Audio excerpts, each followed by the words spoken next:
So hello, how are you? I'm a physics teacher Snehal sir, and today we are going to see a new topic from this chapter, and that is magnetic field due to long straight current carrying wire. तो आज हम इस current carrying wire से, जिसमें current I flow कर रहा है, उस करंट कैरिंग वायर से जो मैग्नेटिक फील्ड प्रोड्यूस होगी at point P at a distance R from the wire, वो हम कैलकुलेट करेंगे. तो ठीक है, let's start our class by recalling the previous lecture. So in our previous lecture we have studied about Ampere's law. मतलब last lecture में हमने क्या किया था, तो एम्पियर लॉ की बात की थी, एम्पियर लॉ को अंडरस्टैंड किया था. मतलब मैंने क्या किया था वहां पे, तो मैथमेटिकल इक्वेशन का यूज करके हम एम्पियर लॉ का स्टेटमेंट कैसे बनाते हैं वो अंडरस्टैंड किया था. तो ठीक है, लेट्स स्टार्ट आवर क्लास. तो देखो, एम्पियर लॉ आपको क्या बताता है कि the line integral of magnetic field induction around any closed loop. देखो यहां पर हम जो ये सर्कल बनाते हैं वो किसके लिए बनाते हैं, तो जब भी हम क्या करते हैं एम्पियर लॉ का यूज करते हैं तो हमें एक क्लोज्ड लूप कंसीडर करना पड़ता है, जिसको हम क्या बोलते हैं, इमेजिनरी लूप बोलते हैं, दैट इज एम्पियरियन लूप बोलते हैं.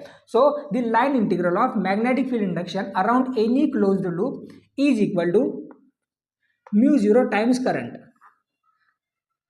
अब आज हम क्या करेंगे, तो इसी एम्पियर लॉ का यूज करेंगे और ये जो करंट कैरिंग वायर है जो मैग्नेटिक फील्ड प्रोड्यूस करेगी वो हम कैलकुलेट करेंगे. अब देखो हमें क्या करना है, इस पॉइंट P पर मैग्नेटिक फील्ड कैलकुलेट करने. तो आपको पता होगा कि करंट कैरिंग वायर क्या करते हैं, मैग्नेटिक फील्ड प्रोड्यूस करते हैं, that is current carrying wire produces magnetic field. तो जो मैग्नेटिक फील्ड ये करंट कैरिंग वायर प्रोड्यूस करेगी वो कैसी होगी, तो देखो इस तरह एक सर्कुलर शेप में इस पॉइंट P के अराउंड एक मैग्नेटिक फील्ड होगी ऐसे. अब देखो अगर हमें क्या करना है, तो इस सर्कुलर शेप में जो मैग्नेटिक फील्ड है जो ये वायर प्रोड्यूस कर रही है, अगर उसकी डायरेक्शन फाइंड करनी है तो हम क्या करेंगे, तो राइट हैंड थंब रूल का यूज करेंगे. दैट इज अगर एक करंट कैरिंग वायर है, इसमें से करंट ऐसे फ्लो कर रहा है, तो आपको क्या करना पड़ता है, तो जिस डायरेक्शन में करंट फ्लो कर रहा है ऐसे, उस डायरेक्शन में आपको थंब प्लेस करना पड़ता है. देखो करंट ऐसे ऊपर फ्लो कर रहा है, तो मैंने थंब की डायरेक्शन भी कैसे दिखाई है, ऊपर ही दिखाई है. तो जो कर्ल्ड फिंगर्स होगी वो क्या करेगी, आपको मैग्नेटिक फील्ड की डायरेक्शन बताएगी. तो अगर हम क्या करते हैं, ये लॉ यहाँ पर अप्लाई करते हैं, तो देखो करंट ऐसे ऊपर फ्लो कर रहा है, तो मैग्नेटिक फील्ड की डायरेक्शन कैसी है, तो देखो इससे ऐसे अंदर जा रहे हैं यहाँ से, और यहाँ से ऐसे बाहर आ रहे हैं. देखो ये कंडक्टर है ऐसे जिसमें से करंट फ्लो कर रहा है, तो मैग्नेटिक फील्ड इस पॉइंट के लिए ऐसे इनवर्ड से अंदर जा रहे हैं, लेकिन यहाँ से क्या हो रही है, बाहर आ रहे हैं. देखो ये क्या होते हैं, राइट हैंड थंब रूल होता है. मतलब जहाँ पे आपको मैग्नेटिक फील्ड फाइंड करने हैं, तो जिस डायरेक्शन में करंट पास कर रहा है उस डायरेक्शन में आपको थंब प्लेस करना पड़ता है. देन कर्ल्ड फिंगर्स आपको क्या करते हैं, मैग्नेटिक फील्ड की डायरेक्शन बताते हैं. तो इस तरह क्या होगी, मैग्नेटिक फील्ड की डायरेक्शन होगी. अगर मुझे पॉइंट P पर मैग्नेटिक फील्ड की डायरेक्शन फाइंड करने है, मुझे क्या करना होगा, बस यहाँ से एक टेंजेंट ड्रॉ करना होगा इसे. तो ये होगी मैग्नेटिक फील्ड की डायरेक्शन. अब देखो अब हम क्या करेंगे, तो एम्पियर लॉ का यूज करने वाले, इसके लिए हमें क्या करना पड़ता है, तो एक इमेजिनरी लूप कंसीडर करना पड़ता है, जिसको हम क्या बोलते हैं, तो एम्पियरियन लूप बोलते हैं. तो हम क्या करेंगे, इस पॉइंट के ऊपर ही हम क्या करेंगे, एक एम्पियरियन लूप कंसीडर करेंगे, दैट इज इमेजिनरी लूप ऐसा कंसीडर करेंगे. देखो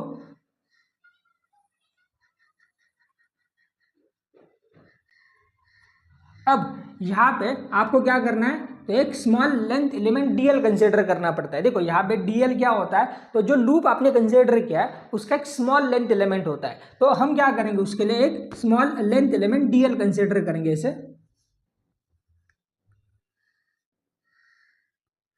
अब देखो मैंने पहले भी बोला है कि जब मैंने एम्पियर लॉ को एक्सप्लेन किया था कि ये जो एम्पियरियन लूप होता है वो एक इमेजिनरी लूप होता है. मतलब ये क्या करते हो, आप इमेजिनरी लूप कंसीडर करते हो, तो एम्पियरियन लूप की भी डायरेक्शन क्या कर सकते हो, आप अपने हिसाब से कोई भी कंसीडर कर सकते हो. तो यहाँ पर मैं क्या करता हूँ, जिस डायरेक्शन में मैग्नेटिक फील्ड है उसी डायरेक्शन में क्या करता हूँ, तो इस लेंथ एलिमेंट की डायरेक्शन कंसीडर करता हूँ. देखो यहाँ पर ये जो डीएल होता है ये क्या होता है, तो स्मॉल लेंथ एलिमेंट होता है जो आपने इमेजिनरी लूप कंसीडर किया है उसका. अब देखो हम क्या करेंगे, तो इस इक्वेशन को मैं फर्स्ट नाम देता हूं.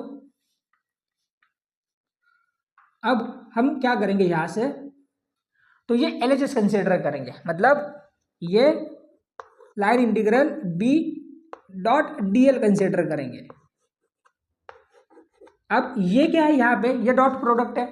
अब डॉट प्रोडक्ट हम किस तरह तोड़ते हैं, तो वो तोड़ते हैं कॉस थीटा से. तो इसके लिए हम क्या करेंगे, यहाँ पे कॉस थीटा का यूज करेंगे. दैट इज ये क्या होगा, तो line integral B DL cos theta. क्योंकि देखो अगर आपके पास एक डॉट प्रोडक्ट है that is A dot B,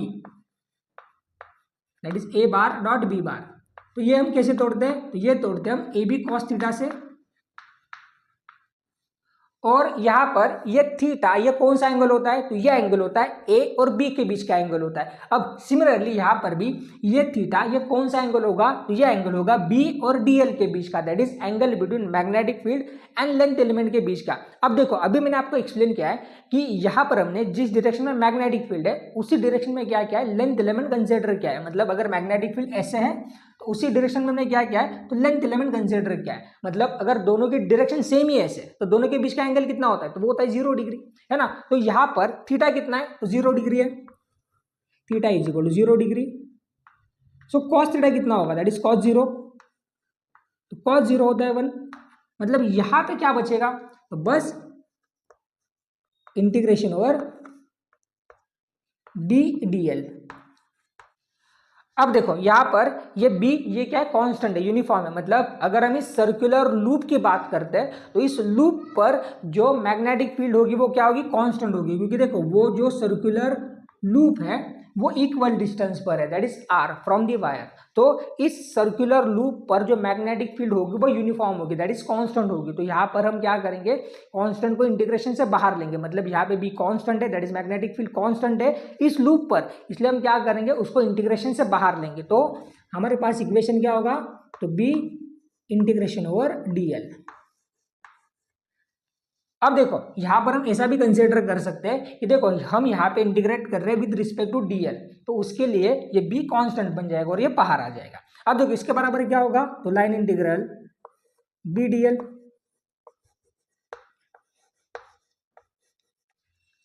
अब देखो यहां पर ये लाइन इंटीग्रल डीएल क्या है, मतलब इंटीग्रेशन ओवर डीएल क्या है, तो ये जो लेंथ है, मतलब यहाँ पर जो हमने इमेजिनरी लूप कंसिडर किया है एम्पेयरियन लूप, उसका एक छोटा सा पार्ट है दैट इज डीएल।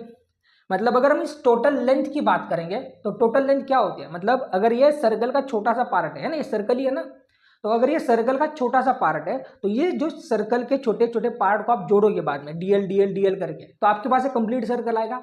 तो अगर हम टोटल लेंथ की बात करेंगे यहाँ पे तो वो कितनी होगी, तो वो होगी 2πr।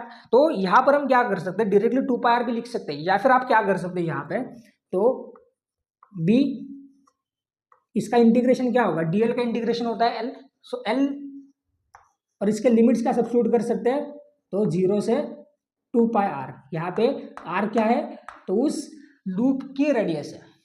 अब देखो यहां से मैं आप क्या करता हूं, फिर से एक बार एक्सप्लेन कर देता हूं।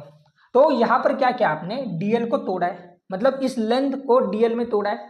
तो अगर आप क्या करोगे, इसे कंटिन्यूअसली जोड़ दोगे, मतलब इस डीएल डीएल डीएल को क्या करोगे, जोड़ोगे, तो फाइनल में आपके पास क्या आने वाला है, तो सर्कल आने वाला है। अब यहाँ पर जो total length of a circle होती है वो क्या होती है, 2πr, दैट इज सर्कमफरेंस। तो इसलिए हमने क्या किया, 0 से 2πr इसके इंटीग्रेशन का लिमिट सब्स्टिट्यूट किया है। अब आपको पता है इंटीग्रेशन की लिमिट्स हम कैसे सब्स्टिट्यूट करते हैं, तो upper limit minus lower limit. So upper limit क्या है, 2πr माइनस 0। हमेशा याद रखो इंटीग्रेशन के लिमिट्स हमें सब्स्टिट्यूट करने होते हैं। जब भी हम क्या करते हैं, इंटीग्रेशन का यूज करते हैं, तो हमें इंटीग्रेशन के लिमिट सब्स्टिट्यूट करने होते हैं, मतलब लिमिट कंसीडर करने होते हैं। और उसको हम सब्स्टिट्यूट कैसे करते हैं, तो upper limit minus lower limit. अब यहाँ पर अपर लिमिट कौन सा है, तो 2πr माइनस 0, क्योंकि अपर लिमिट क्या है, 2πr minus lower limit that is 0। तो 2πr minus 0 that is equal to 2πr। So क्या होगा यहाँ पे, b इंटू 2πr, यहाँ पे क्या होगा, line integration b bar dot DL bar, that is यहाँ पे भी क्या होगा, लाइन इंटीग्रेशन b बार डॉट डीएल बार। अब देखो यहाँ पर आपको क्या करना है, इक्वेशन फर्स्ट का यूज करना है, दैट इज ये किसके बराबर है, b डॉट डीएल बार। देखो यहाँ पे डॉट है, ये किसके बराबर है, तो ये बराबर है म्यू 0 आई के बराबर। तो हम क्या करेंगे, यहाँ पे इक्वेशन फर्स्ट का यूज करेंगे। इसके लिए हम क्या करेंगे, यहाँ पे म्यू 0 आई लिखेंगे एलएचएस के लिए, और इज इक्वल टू क्या होगा, b इंटू 2πr। अब आपको क्या करना है, तो बस यहाँ से b को सेपरेट करना है, मतलब 2πr जो b को मल्टीप्लाई है हम क्या करेंगे, यहाँ पे जाके डिवाइड कर देंगे म्यू 0 आई को। तो हमारे पास फाइनल इक्वेशन क्या आएगा, mu 0 I divided by 2πr is equal to b। और दैट इज क्या होगा, तो b is equal to mu zero divided by 2πr। सो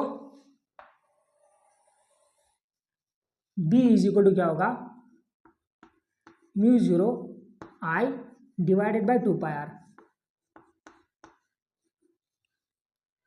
और ये होगा हमारे लिए फाइनल आंसर।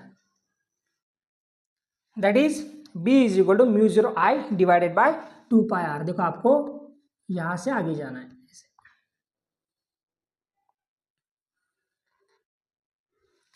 देखो, और यही इक्वेशन देखो हमने बायोट सावर्ट्स लॉ से भी डिराइव किया है, मतलब यही इक्वेशन आता है जब हम क्या करते हैं, बायोट सावर्ट्स लॉ का यूज करते हैं।